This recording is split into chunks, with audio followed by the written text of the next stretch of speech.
Hello and welcome to my YouTube channel, the Lottie Lady. Today is going to be a slightly different video. So what I'll be doing is harvesting some of the crops that are ready, so the broad beans and potatoes, and then I'll be doing a recipe stroke cook along of what I'm going to make with those veg.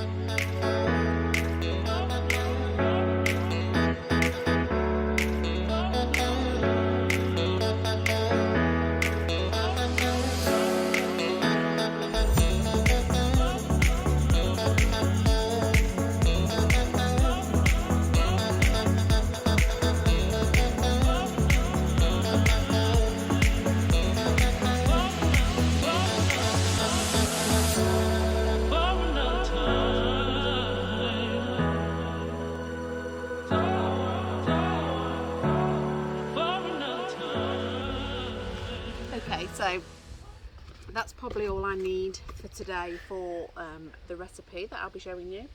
And also I want to leave some on because I did promise one of my younger boys that they could come and harvest that. Kids seem to enjoy harvesting the best and not the hard work that goes into it. So yeah, so I'm going to leave a few on here, and a few of them probably aren't quite ready yet. I mean, they look ready, but when you press on them, the beans aren't as plump as I'd quite like. So in fact there is a couple more, but they are ready. But yes, that's my harvest I think for today.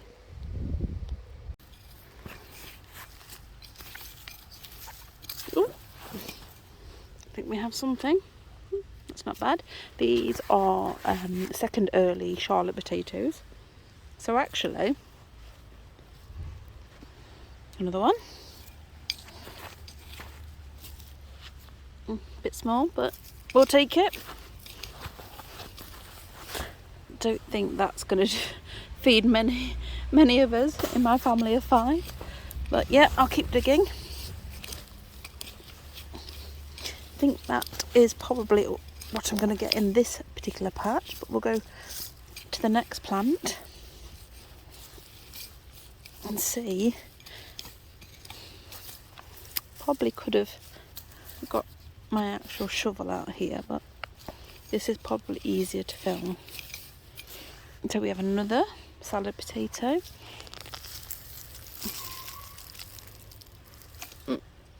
So I feel like, oh, look at that, that is the seed potato. It's kind of a bit manky, but I feel like probably could have waited a bit longer to harvest these, but you know, these will be great with the broad beans that I've harvested earlier, and you'll probably film that recipe. So apart from some chorizo that's going in this recipe, I will be having a completely allotment meal, which is great. In fact, the first one of this plot. So yeah, I will carry on harvesting these. Okay, so I dug up just this first strip. I had 3 rows of potatoes here, so probably about 4 seed potatoes there, and it wasn't the best harvest, to be honest with you, but what I really want, the reason I got the potatoes in the ground in spring was to sort of break up this soil. I have on my plot incredibly dry clay soil, so I'm really quite amazed that anything grew here, and what it has done is break up this soil lovely, so that I think I should be able to get pumpkins or courgettes here. But yeah, from 4 seed potatoes I got this harvest, so actually it's not bad. Some of them are a bit small, but I will still eat them because they are edible, and they will go lovely with some more broad beans that I've harvested today. So I will be making my broad bean, potato and chorizo salad, which I hope to video. So that is my harvest for today. So yes, as well as the broad beans and the potatoes and the garlic, I will be using chorizo, some feta, some rocket And for the dressing, I will need balsamic vinegar and olive oil. Okay. So the first thing you need to do is pod the broad beans. So it's just getting out the beans. You can see, I always think it's a bit like a sort of duvet for the beans, broad beans. They're quite furry and soft inside. But yeah, it's just podding them. And then what I'm going to do, just adjust the camera. Yeah, so then what I'm going to be doing is blanching them really, so that the outer skin of the broad beans is easier for me to remove. So, I mean, the outer skin of a broad bean is perfectly edible, but for me, it gives a slight sort of different texture, and the inner of, in fact, that's what I think puts a lot of people off broad beans, whereas the inner bean, if we can get the skin off, so I can probably just about open one. Yeah, it's the inner bean in here. If I show you, it's that inner green bean that gives the good flavour. It's almost similar to a pea taste. So that is what I'll be wanting to eat for this recipe. So I'm just going to go ahead and pod these. Okay, so that is the broad beans podded. I would say probably roughly about a dozen broad beans, and these broad bean casings will be coming back with me to the allotment because it's important that nothing gets wasted or gets recycled again. So yeah, so now I have these broad beans. What I'll be doing is blanching them to remove the outer skin. Okay, so it's just a case of popping them into the boiling water, or soon to be boiling water. So they will go in there for a few minutes, just enough so that they're not, don't want them to be cooked and mushy, but I just want them to be slightly softened and enough to get rid of the outer harder casing. So I will leave those to boil now. Okay, and after a few minutes I will be able to tip them into a bowl. Okay, as you can see, I've just put them in a bit of cold water to quickly cool them, and then what you will see is as you take them out, you can simply, if I put it close to the camera, just give them a bit of a squeeze. Excuse my gardening hands, but yes, you'll see they just easily pop out, and then it's just a case of, again, putting this in the composting bag. So that is the bit that is the most tasty and edible, and what I will be wanting for this recipe. Okay, whilst we're waiting for that, I have my new potatoes, so my Charlotte potatoes that I grew at the allotment. Obviously, I've rinsed them thoroughly, and they will be going back into this cold water to boil whilst I pod the rest of the broad beans. Okay, so what you're left with is this. So you have the shelled broad beans and then the casings.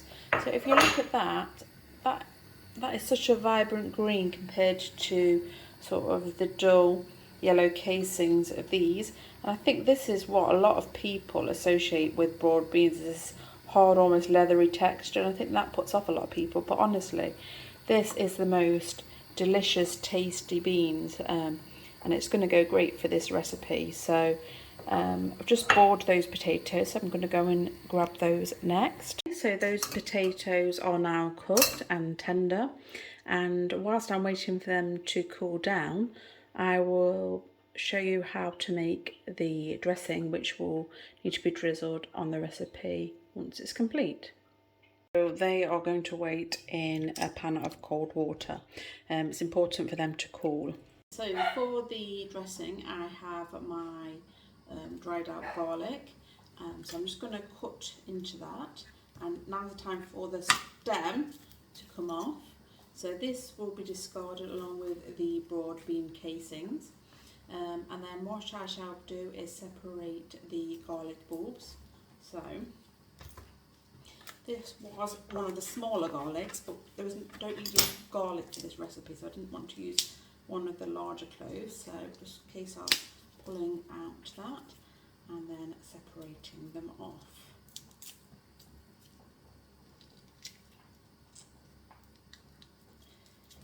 There we go. Let's separate those cloves out.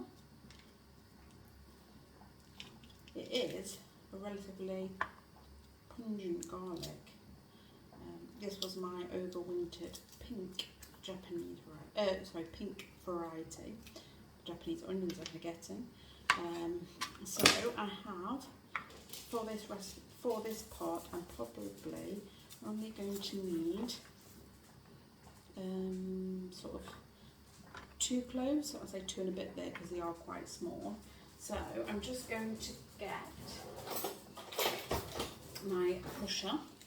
So I'll place those now into the crusher.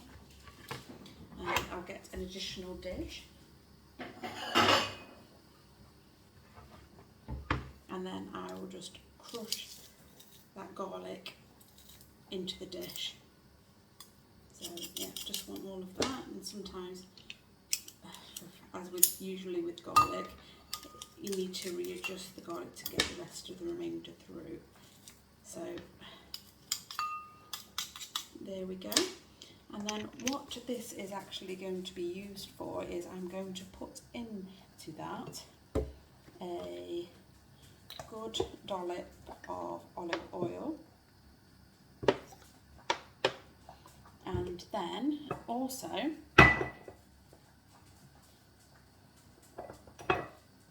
okay, so once the potatoes are cool, we're going to be slicing them into sort of thick rounds.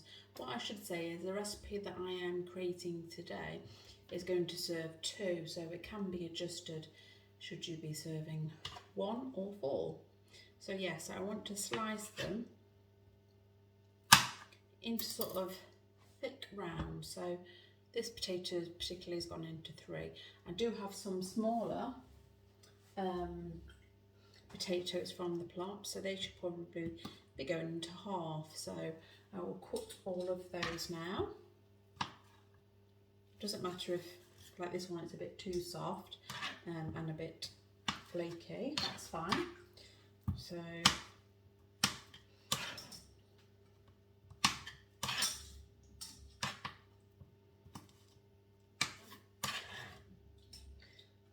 do think that homegrown potatoes picked from the plot seem to slice so much easier and give really nice buttery taste, particularly these Charlotte new potatoes.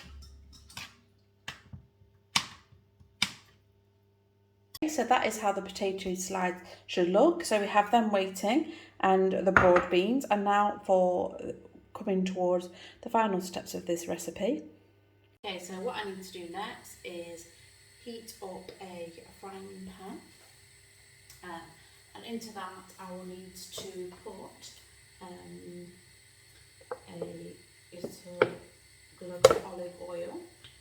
Not too much, because what I'm going to be cooking here is the chorizo, which has a lot of natural oil itself. So I will be using 200 grams of diced chorizo. Obviously you can buy a chorizo sausage and chop it yourself, which is probably slightly cheaper. But for ease of use, I have here 200 grams of chorizo.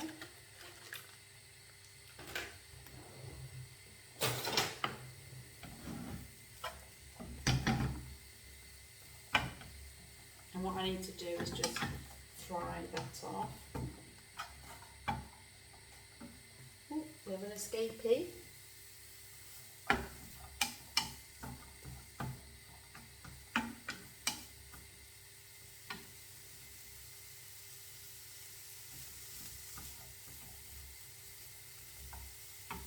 So whilst that's nicely sizzling, I will prep the last element, which is going to be, for me, feta cheese.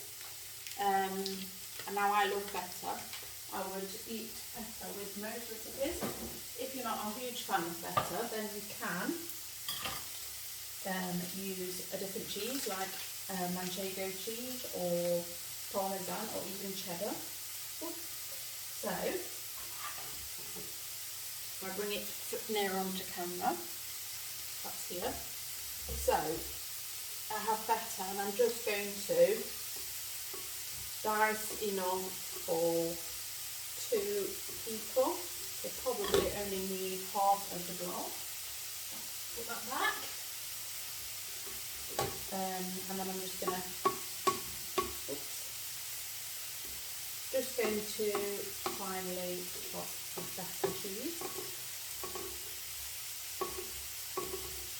But when I say finely, what I mean is I'm just going to cube. Okay, so it's now roughly time for me to plate up, and I am so looking forward to this. I'm getting quite hungry now. So what you need to do is you need to get a handful of rocket. So this is where the rocket that was in the beginning of my recipe comes into play. Roughly half of your potatoes. So I will get those in there now. I would usually do this with a spoon, but obviously I'm trying to film this for you, so I only have one hand available. So sort of separate and mix those potatoes around slightly, and then we're going to sprinkle on roughly half of the broad beans. Oh, so delicious. Can't wait to try these. Been a long time in the making. I think I planted these. I mean, they weren't overwintered, but they were early spring sown. So there we have broad bean and potato and rocket. And then what I'm going to do is add to that mix some chorizo. Okay, so I'm going to sort of sprinkle that on.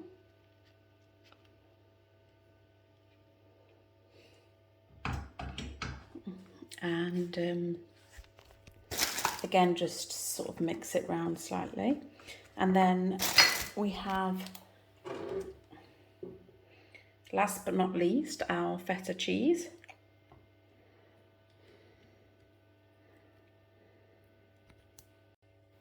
Just put some light on for you to see a bit better.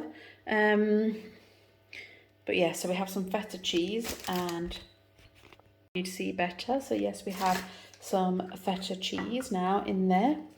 And then just a slight, if I just grab a spoon, what we need is just a slight drizzle of the dressing that we made earlier. So grab a bit of that and just sort of drizzling it over to give that homegrown garlic a chance to infuse with the flavours of the chorizo and the feta. Okay, so at last, there we have it. Where you can see it's broad bean, feta, chorizo and potato summer salad. Oh, now isn't that summer and in a bowl, and my first virtually fully grown allotment meal, not the rocket and the chorizo, although I do have rocket that will be ready shortly, so maybe that's my aim for next year, to grow the rocket. So it will just be the chorizo and the feta. But yes, thank you for watching along with me. I hope you enjoyed this broad bean recipe. I hope it's converted you onto the wonderful and flavoursome homegrown broad beans. Okay, that's me in my kitchen. Thank you for joining on my first allotment cooking video. It's time for me to enjoy. Goodbye.